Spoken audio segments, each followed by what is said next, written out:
Bonsoir, bienvenue dans cette petite vidéo d'écriture automatique. Ma main insiste depuis hier à me faire faire une page d'écriture automatique, donc j'ai fini par céder. Comme je te l'ai dit, l'écriture automatique, c'est quelque chose que je ne veux pas faire de façon régulière. Je le fais vraiment quand ça m'appelle. Là, j'avoue encore que j'ai des phrases assez bouleversantes. On a à nouveau la présence de Dolores. Donc pour ceux qui ont suivi les 3 autres fois, puisque je crois que c'est la 4e fois que ça me fait ça cette année, j'avais jamais fait d'écriture automatique avant. Tu vas voir, là, les messages sont assez clairs. En plus, j'ai regardé un petit peu, j'ai cherché un peu sur Internet pour voir où ça m'emmenait. Donc j'ai tenté de te donner quelques explications. Bien sûr, on fait comme d'habitude. Pour ceux qui ont quand même certaines connaissances bibliques, c'est surtout des messages bibliques, je trouve. Voilà, tous ceux qui ont la capacité pour nous éclairer sur ces messages d'écriture automatique sont les bienvenus. Donc j'enchaîne, je te fais voir. Déjà, Armageddon écrit de cette façon. En fait, ça veut dire que donc la transcription, bon, ça s'écrit autrement, en grec ou en hébreu, voilà. Et le nom du lieu de bataille, donc c'est le nom du lieu de bataille entre les rois de la terre et le Dieu tout-puissant, dans le texte de l'Apocalypse. Waouh. Le 12 juillet, ça peut paraître anodin, mais si tu fais des recherches, tu t'aperçois que le 12 juillet, c'est pas du tout une date banale. Donc c'est une date à venir, c'est clair, mais c'est aussi en 1789, le début des émeutes parisiennes en France, s'étendant sur plusieurs jours. C'est le début finalement de la Grande Révolution, le 12 juillet. Et ensuite, on nous montre, on nous dit, cour institutionnelle. Donc, quand j'ai regardé, cour institutionnelle ou cour suprême, c'est la même chose, de Washington. Donc, il pourrait bien démarrer l'Armageddon le 12 juillet, donc c'est-à-dire la révolte paysanne, la grande révolte, mais peut-être que ça commence par les États-Unis, peut-être. Jésus tout-puissant, ok, donc Jésus, Trump, vous avez tous tendance à vouloir faire le rapprochement, donc ou est-ce que c'est lui, enfin je sais pas, et à mon avis il va se passer un truc le 12 juillet. On a la révolte paysanne, armes au poing, donc ça fait quand même penser à la Révolution, alors, ça sera pas forcément la même chose, Jésus tout-puissant, l'Éden, États-Unis d'Amérique, comme la Grande Guerre, enfin comme Grande Guerre. Donc là, si tout ça, c'est pas l'annonce qu'il se passe quelque chose dans le mois de juillet, peut-être en passant par les États-Unis, peut-être que c'est les États-Unis qui vont provoquer quelque chose, enfin ça fait douter, quoi. Ensuite, on a quoi? La puissance émane des cieux. Donc, est-ce que c'est la volonté de Dieu, tout ça? Est-ce que effectivement le président américain est doté d'un,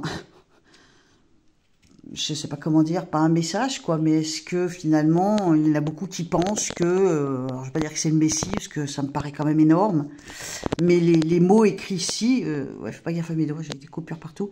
Les mots écrits ici sont impressionnants quoi. Puissance émane des cieux, viendra le paradis terrestre après l'Apocalypse. Apocalypse, Armageddon, le 12 juillet, révolte paysanne, armes au poing. Jésus, les cieux, comme la Grande Guerre, les États-Unis, cour institutionnelle, Washington, d'après Wikipédia, finalement, institutionnelle ou suprême, c'est la même chose. Alors, j'arrive à tourner les pages ou pas? Oui, j'y arrive. Là, on a quoi? De l'éveil du juste. Quand je regardais sur Internet, l'éveil du juste, en fait, c'est l'éveil de l'humain. Quand l'humain commence à gravir certaines étapes et à passer à des étages supérieurs de la compréhension, tu vois. Donc, fera naître la grandeur de l'Esprit Saint. L'Esprit Saint, c'est Dieu. Donc, ça veut dire qu'à un moment, l'homme va se rapprocher de la lumière de Dieu. L'homme va enfin comprendre. Il va peut-être redevenir plus croyant et c'est peut-être ça qui va nous sauver. Il y a des messages là-dedans, entre le fait que révolte paysanne, l'arme au poing, donc on peut penser qu'il peut y avoir des révoltes très importantes. Et peut-être à partir du 12 juillet, à moins que ce soit simplement pour nous montrer que ça va être pareil qu'à cette époque-là.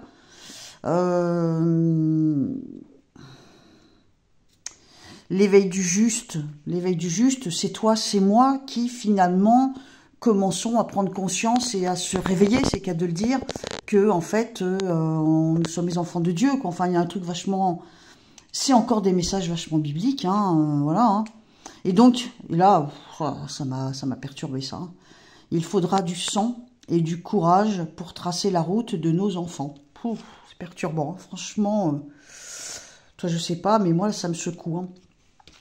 Donc, voilà, j'ai que cette page-là. Mais bon, ça c'était l'autre jour, hein, tu sais, les villes. J'ai que cette page-là, mais franchement, ça, quand ça. Et ça c'était l'autre message de l'autre jour, hein, de Dolores aussi. Hein. Fin du monde en cours.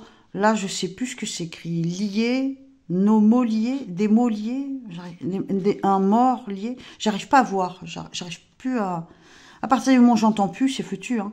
Le monde se meurt en silence, le monde meurt en silence, résurrection du Christ. Ça nous ramène encore à la même chose. Hein. Le ciel bâtira, le fiel, l'enfer périra. On a vraiment l'impression qu'il va y avoir une bataille entre le bien et le mal, quoi. Hein. Vraiment, ça donne cette impression. Une bataille entre le bien et le mal. Globalement, oui, ça fait penser à ça. Qu'il va vraiment y avoir comme une énorme bataille entre le bien et le mal. Et...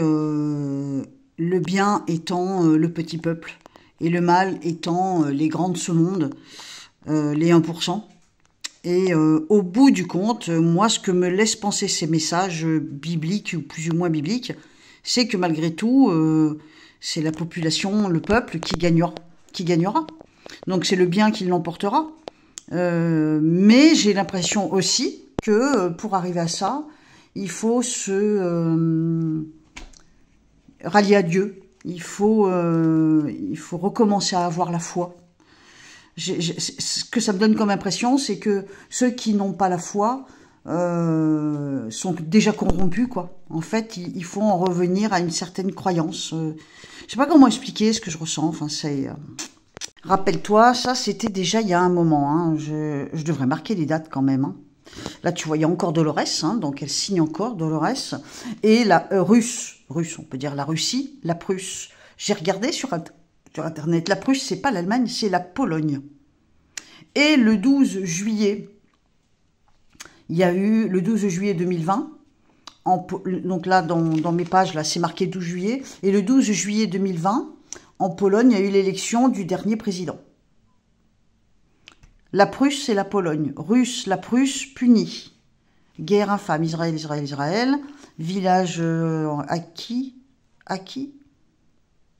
Et là, rappelle-toi. Pluie, torrent de boue, épaisse, village englouti. Paradis perdu, romane, guerre, faim, village. Et ça c'était juste avant, enfin, quelques semaines avant l'Espagne, hein, ce qui s'est passé à l'Espagne. Hein. Donc, bon, voilà, une nouvelle page d'écriture automatique. Bon, c'est le petit truc du jour. Je comprends pas toujours tout. Mais j'ai voulu regarder sur Internet, donc, l'Armageddon, le 12 juillet. Donc, ça nous ramène et à l'élection du président de Pologne en 2020, qui est d'ailleurs encore d'actualité. Donc, c'est certainement lui que Macron a été voir l'autre jour, j'imagine. Et dans mon bouquin, là, tu as vu, c'est marqué la Russie et la Prusse, donc la Pologne, ils pourraient s'affronter. Donc si ça se trouve, le prochain conflit, c'est la Russie et la Pologne. Bon, écoute, je te laisse faire tes conclusions. On se retrouve dans les commentaires, on joue les inspecteurs. J'ai toute ma petite communauté. Oh, putain, je suis perturbée par cette dernière phrase-là. Il faudra du sang et du courage pour tracer la route de nos enfants. Ça, je trouve cette phrase terrible, terrible, terrible. Donc, voilà, je m'en remets à mes enquêtrices et à mes enquêteurs de ma communauté pour essayer d'éclairer un peu plus ce nouveau message de Dolores. Voilà, je vous embrasse tous, à bientôt.